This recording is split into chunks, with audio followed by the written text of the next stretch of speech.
সূরা তাওবা কেন নাজিল হয়েছিল যদি জিজ্ঞেস করা হয়, তাহলে যারা যারা বলছেন, এমনকি জাকির হোসেন পর্যন্ত বলছেন যে তখন যুদ্ধের প্রেক্ষাপট ছিল, সেই সময় মক্কার মুসলিম আর মুসলিমদের সঙ্গে একটা 4 মাসের চুক্তি ছিল, সেই চুক্তি তারা মানেনি। চুক্তি কি ছিল? তাই বলে যুদ্ধ হবে? কি চুক্তি ছিল? শুনলে অবাক হয়ে যাবেন। চুক্তি এই যে ইসলাম মানতে হবে, কোরআন মানতে হবে, নবীকে মানতে হবে, আর যদি না মানা হয় তাহলেই কিন্তু যুদ্ধ। সূরা আত-তাওবাতে যে চুক্তির কথা বলা রয়েছে তা হচ্ছে শান্তি বজায় রাখার চুক্তির কথা বলা হয়েছে। তাফসিরে সাঈদীতে এই কথা বলা রয়েছে। আর সূরা তাওবাতে কোনো জায়গাতে এ কথা বলা হয়নি যে সে চুক্তি ছিল অমুসলিমদেরকে জোর করে মুসলিম বানানোর চুক্তি ছিল। এটি একেবারে ভিত্তিহীন কথা, এর কোনো দলিল নেই, প্রমাণ নেই। বরঞ্চ মহান আল্লাহ তাআলা বলেছেন সূরা আদ-দাহর সূরা নম্বর ৭৬ আয়াত নম্বর ৩ থেকে ৫, আমি মানুষকে সৃষ্টি করেছি এবং তাদেরকে স্বাধীনতা দিয়েছি।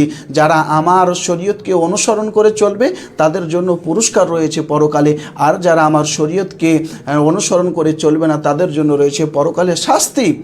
দিনের ব্যাপারে কাউকে জবরদস্তি করা যাবে না, জোর করে কাউকে ইসলাম মানানো চলবে না। মহান আল্লাহ তাআলা বলেছেন সূরা বাকারা 256 নম্বর আয়াতে।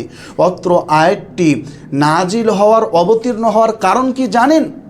একজন মুসলিম ব্যক্তি বলছে, আল্লাহ রাসূল, আপনার নবুয়ত পাওয়ার আগে আমার 2 সন্তান খ্রিস্টান ধর্ম গ্রহণ করেছে, আমি তাদেরকে জোরপূর্বক ইসলাম কবুল করাবো। তখন আল্লাহ তাআলা সূরা বাকারার 256 নম্বর আয়াতটি অবতীর্ণ করলেন, লা ইকরাহা ফিদ্দিন, জোর করে কাউকে ইসলাম ধর্ম কবুল করানো চলবে না।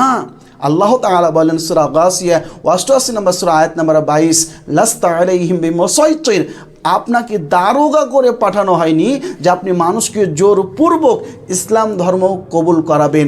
আল্লাহ তাআলা বলেছেন তোমার দায়িত্ব কতটুকু, মুসলমানদের দায়িত্ব কতটুকু? সূরা রা'দ 13 নম্বর সূরা আয়াত নম্বর 40, ইন্নামা আলাইকাল বালাগ, আপনার দায়িত্ব হচ্ছে মানুষের কাছে ইসলামের বাণী পৌঁছে দেওয়া, ওয়া আলাইনাল হিসাব, আর আমি তো হিসাব নেব। মানুষকে মানানো আপনার দায়িত্ব নয়, আপনার দায়িত্ব হচ্ছে মানুষের কাছে সঠিক বার্তা পৌঁছে দেওয়া। প্রিয় শ্রোতা মণ্ডলী, ইসলাম এত শান্তির ধর্ম। আল্লাহ তাআলা বলেন সূরা কাফিরুন 109 নম্বর সূরা আয়াত নম্বর 6, লাকুম দীনুকুম ওয়ালিয়া দীন, তোমাদের দিন তোমাদের জন্য, আমাদের দিন আমাদের জন্য। অর্থাৎ তোমাদের কর্মফল তোমরা ভোগ করবে আর আমার কর্মফল আমি ভোগ করব। আল্লাহ তাআলা বলেন তোমরা কাফের মুশরিকদেরকে এবং তাদের দেবদেবীকে গালি দিও না। সূরা আনআম 6 নম্বর সূরা আয়াত নম্বর 108 কথা বলা রয়েছে। রাসূলুল্লাহ সাল্লাল্লাহু আলাইহি ওয়াসাল্লাম বলেন তোমাদের যতই বড় শত্রু হোক না কেন তোমরা তাদেরকে গালিয়ে দিও না, তোমরা অমুসলিমদেরকে গালিয়ে দিও না, তোমরা অমুসলিমদের দেবদেবীদেরকে গালি দিও না। সিলসিলাতুস সহিহার 2222 নম্বর হাদিসে এ কথা বলা রয়েছে।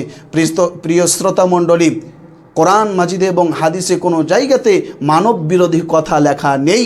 যদি কেউ চ্যালেঞ্জ করে তাহলে আপনারা ডিবেটের ব্যবস্থা করুন, আমি বসতে রাজি আছি।